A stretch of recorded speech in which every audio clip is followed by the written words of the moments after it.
Welcome to More Faith with Keisha. My name is Keisha and my last name is Moore. And on this channel, we talk all things faith. I love to give my faith testimonies to motivate, inspire, and encourage you to keep the faith. And before we get started, I just want to say, please subscribe and like, comment if you feel led. And then also, I have a book called Testimonies of a Faithful God, which you can purchase on my website, More Faith with Keisha. And in this book, I give 13 personal testimonies about God and how He has been faithful in my life. All right, so we are on part 4 of when God blessed me with the new job. So if you haven't watched part 1, 2, and 3, I would recommend just going back to watch part 1, 2, and 3 so that part 4 will make sense. And I'm just gonna piggyback off of part 3. I was talking about how I worked for insurance company number 2 and how God granted me favor with the job, and the CEO of the company at that time, he actually left. So I was with the company for almost 5 years. The first 3 years was excellent. Everything was amazing. It was a blessing. 3 years into the job, the CEO, he actually left. And so the company culture actually changed. So it went from really, really good to bad. And when I say bad, I just want to give you a little bit more details of what actually happened behind the scene, because in that situation, it was like I had to keep my faith in God. I had to keep my integrity, because there was a lot of things that were, going on. And when you're faced with certain circumstances, sometimes you may be, tempted to compromise. But in this situation, I didn't. So like I said, the CEO left the company. And so now someone else was in charge, and the person who was in charge of, the sales department, of everyone else, he was more focused on sales, and he wasn't focused on quality. And then at that time, the lead volume decreased drastically. So if you're not getting leads, of course, you're not going to make the same amount of sales that you made before. So even though the leads decreased, our sales quota kept increasing. So a lot of people who worked for the company, they felt pressure to keep up with the quota, because of course that affects your commission. You have family, you have bills, you have responsibility. So when you don't know God, sometimes you'll do whatever it takes to succeed or to make money.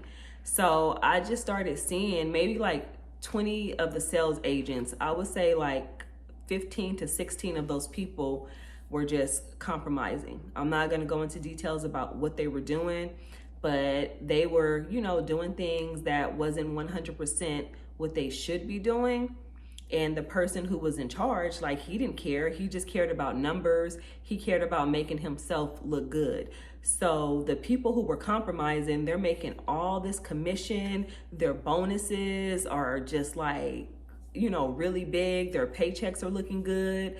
They're getting rewarded with gift cards. There was prizes. If you make this amount of sales, or if you do this cross sale, then we'll give you an Amazon card. It was just so many, what it felt like or seemed like perks of, that came with succeeding in the sales. So those of us, which me, I was one of the people who chose not to compromise and to do things the right way, because I know that God sees everything. Our sales went down. And I wouldn't even say that our sales went down. Our sales reflected what the company gave us as far as leads. So they were solid sales. They weren't canceling. People weren't calling back saying like, oh, I didn't want this or I didn't want that. But it felt like the people who were doing things the right way, those were the people who were penalized and were suffering.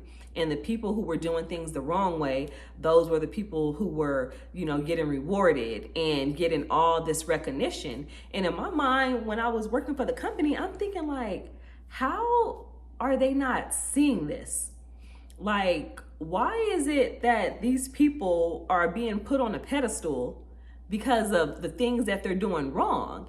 And the people like me and a few others who are doing things right, we're being talked down on. Like every week, They took us in a meeting. Your sales need to increase. You need to do this. You need to do that. I listened to your call. And at one time I was like, okay, well, if you listen to my call, can you please recommend what I should do differently to increase my sales? And they couldn't say anything because I was doing everything the right way. And because I was doing everything the right day, my sales weren't inflated. And if some of you have been in sales or whatever, then you kind of understand what I'm talking about, So that is what was going on, behind the scenes. And then it was kind of like we were being humiliated.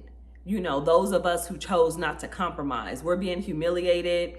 We're being talked down on. And then I went into depression. It was like, I take pride in doing things the right way. I take pride in having integrity. I take pride in being a good salesperson and staying on the top of the list. So it started to make me feel like, well, maybe I'm doing something wrong, or maybe I can try harder, or maybe I can work more hours. But it was like, no, like you're doing everything the right way.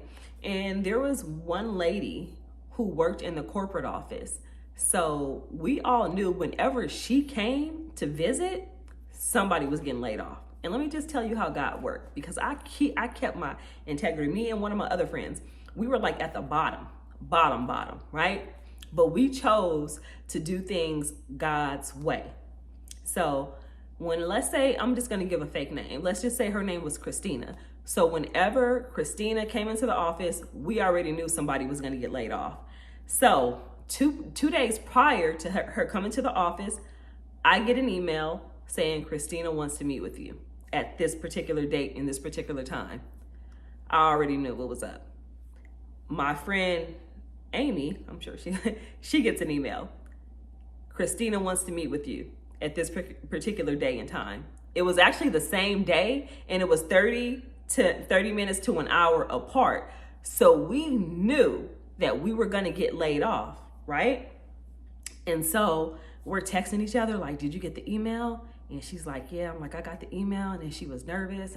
But something about it, I just felt so much peace. Even though everything on the exterior felt like I was going to get laid off, there was a peace that God gave me that I just felt everything was going to be all right.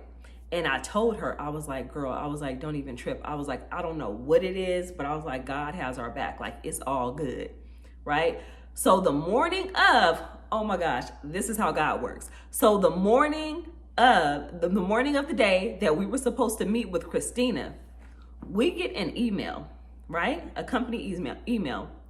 Christina will no longer be working with the company. Look at God. So the woman who was coming to fire me and to fire my friend for doing the things the right way, she was actually laid off. Oh, I don't know if she was laid off, but she was actually no longer with the company. So I don't know what the details was or what happened, but all I know is God protected me and he protected my friend at that time. And I just felt so much relief. I felt so much peace, and it elevated my faith to another level. No matter what is going on, no matter what everyone is doing, don't do things for the glory of men. Do things for the glory of God, because God sees everything, and God is the one who elevates. God rewards you. And people who are doing things the wrong way, all they're doing is sowing bad seeds into their future, right? So I just want to encourage you, wherever you are, whatever you're faced with, whatever trials, when you're faced with, temptation to compromise, to lie, to cheat, just do things the right way. And even if it doesn't feel like or seem like it's going to work out, just know that God sees all that you're doing and God is going to protect you.